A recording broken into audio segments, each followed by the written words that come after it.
Minister of Housing and Urban Poverty Alleviation,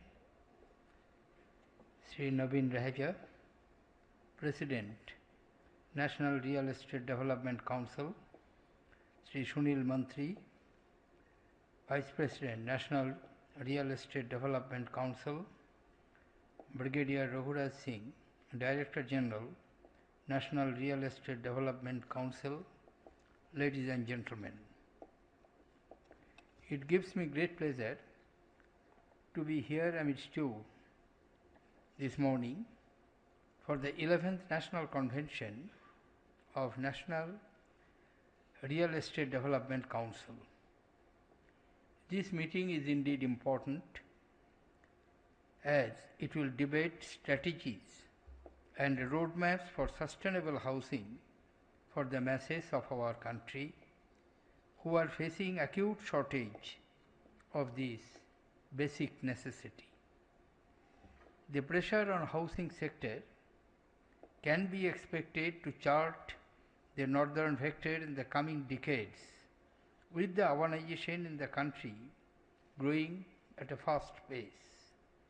Having grown nearly 32% in the decade ending 2011, the urban population is expected to be around 600 million by 2030, in a century which would see the majority of the people of the world living in cities.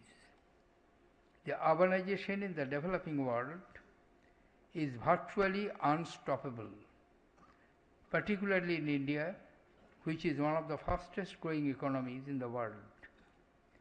This is for this reason that countries urbanize rapidly when economic growth faster.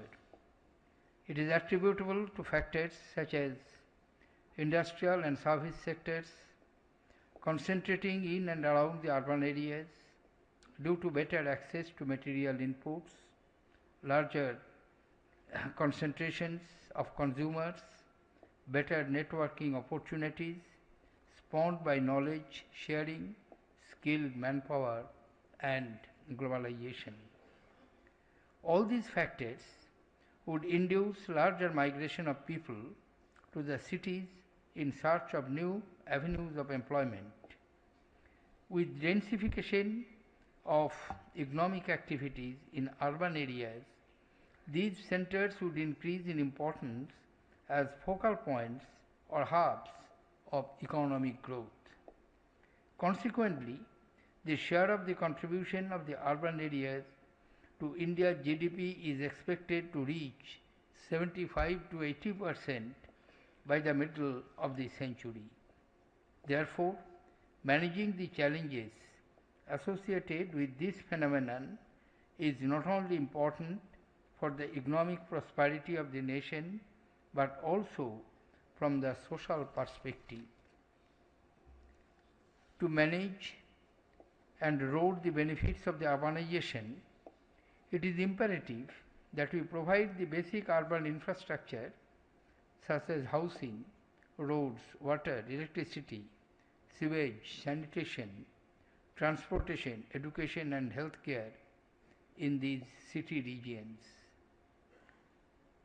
We have several large cities such as Mumbai, Delhi, Chennai, Kolkata.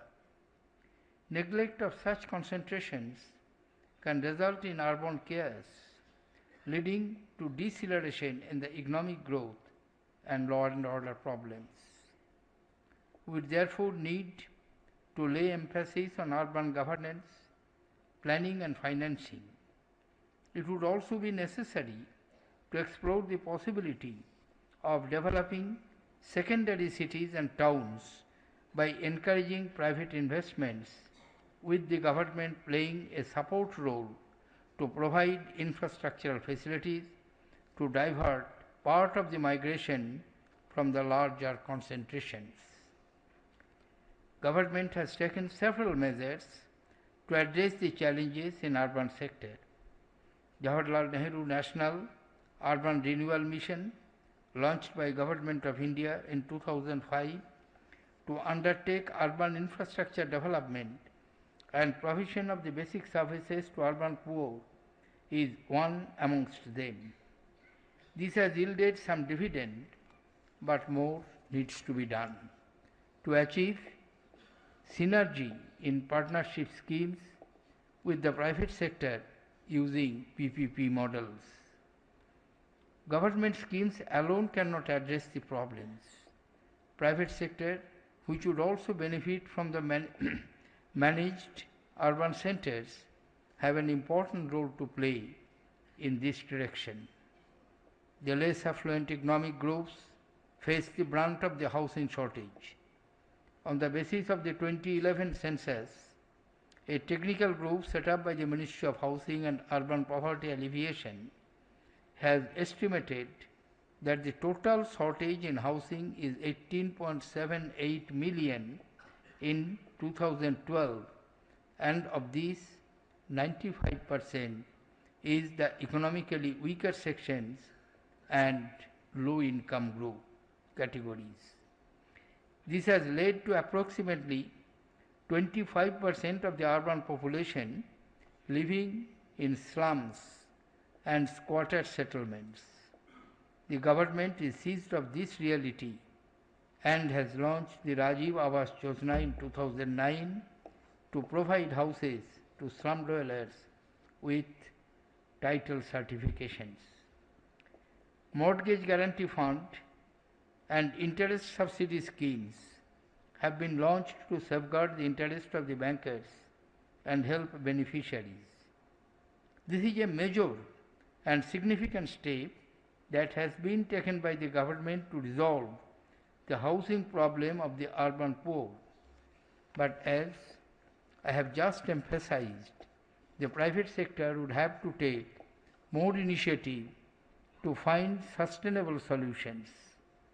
Government is taking steps to encourage private developers by making affordable housing construction attractive through direct and indirect incentives. Weighted deduction of 150% on capital expenditure under Section 35AD, external commercial borrowing, and service tax exemption on affordable housing projects are some of the incentives that I had the opportunity of announcement in my last budget speech as the finance minister. As you all know, there are major problems that bedevil the efforts of the low-income groups become homeowners.